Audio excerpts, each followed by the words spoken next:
Nakita ko tong Eiffel Tower na to sa isang resort sa Bulacan.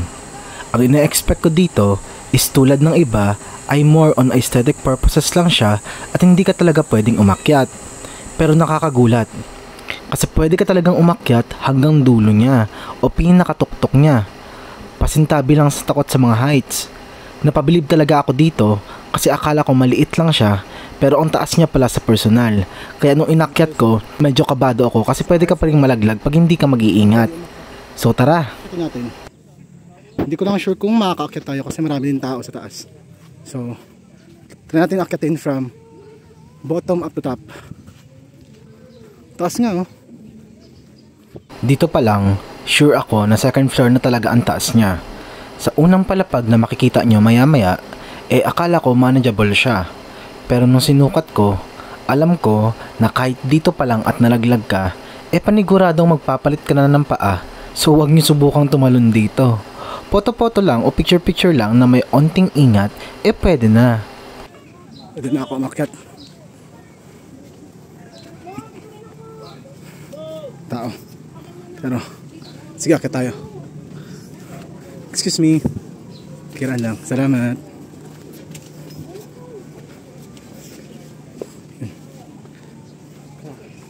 Eto lang, pagkaakyat ko dito, ang masasabi ko, worth it na agad ang 200 pesos na entrance fee dito sa resort. Imagine mo, part lang to ng park nila. Pwede ka pa maligo if gusto mo sa pool. Dito naman sa taas, maganda magpa-picture. If takot ka umakyat at hanggang dito lang ang kaya mo, lalo na kung may kasama ka palang bata, pwede na dito. Masasabi ko din talaga na matibay ang pagkakagawa nitong tower. So, let's go up. Dito kan gawin oh. Yung kasunod. Okay tayo dito. Oh, medyo since mas maliit yung daan dito, parang medyo mas mahirap siya akyatin. Ano? OMG. Oh shit. Parang maamin yung paa natin.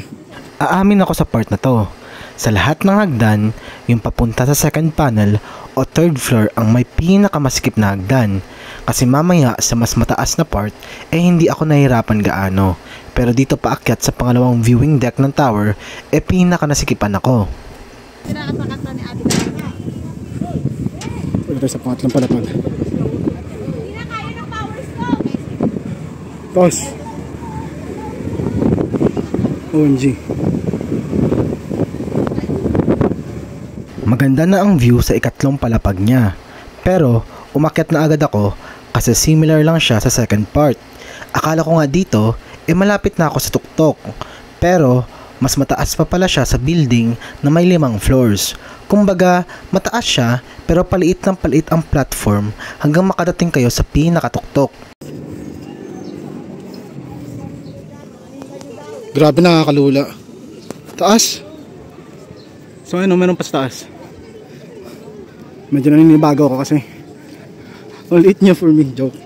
Hindi naman. Kung nasa taas, yung mataas pala itong Eiffel Tower nila. Akala ko 3 pings lang siya. Grabe men. Nandito ng tao. Pag hindi ka sanay sa heights, medyo manginginig ka dito. OMG. Shit, nakakatakot pala dito. Ayun o. Pero, nakakatakot siya. Pero makakakuha ka ng magandang shots. So, nakikita nyo ba yan? Sobrang taas ng Eiffel Tower na to. Pero wala pa ako sa tuktok. Ayun nga yung Statue of Liberty nang liliit na dito. Actually, tuwang-tuwa ako sa tower na to kasi legit na Eiffel Tower talaga siya. Usually kasi cheap imitation lang ang nai-experience ko. Nakakatuwa na may ganito pala sa North Zagaray, Bulacan. Sa heights eh. Ayun o, may mga goats. Ay, may kalabaw din. Ano nyo? Ayun o. Wow. Wala, gumagalaw yung Eiffel Tower. Yun sila, masaya-masaya sila sa buhay nila. Walang ginagawa, walang problema sa buhay. Kumakain lang ng damo. Yan. Yan, pababa na. Ako nasunod. Kinakabahan ako. So ayun, akit naman tayo ngayon. Wala ng tao sa taas. So sabit ko lang tong cellphone ko sa daliri ko kasi baka matanggal. Ayan.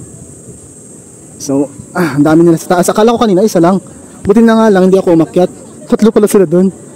Kasi tatlo doon? What? Taas. Sabi na tagal din pala siya akyatin. OMG. Ayan na. Malapit tayo guys. Hindi ko alam ba't ginagawa ko. Tatakot ako sa heights eh. Wala lang, andito na tayo eh. Sabi nila sulit daw ang 200 kasi ayun nga, bihira yung resort na may ganito. Super bihira niya. Nasa tuktok na ba ako? OMG, malayo pa pala.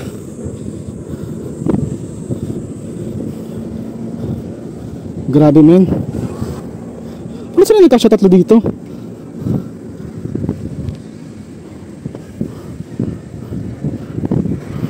Ang katawan ko nga hirap eh.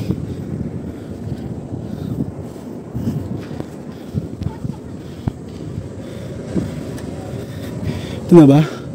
Ayun ang tuktok niya.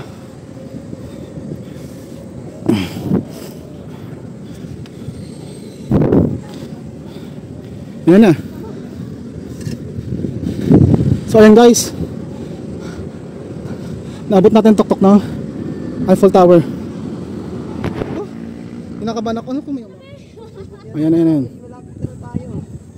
So ayan, nakita ng tuktok, nakakaba siya actually guys. OMG. Grabing taas. Ayan guys, baba na ako. Kaya pala niya tatlo. So baba na tayo, pababa. Ayan, masyado nang mataas.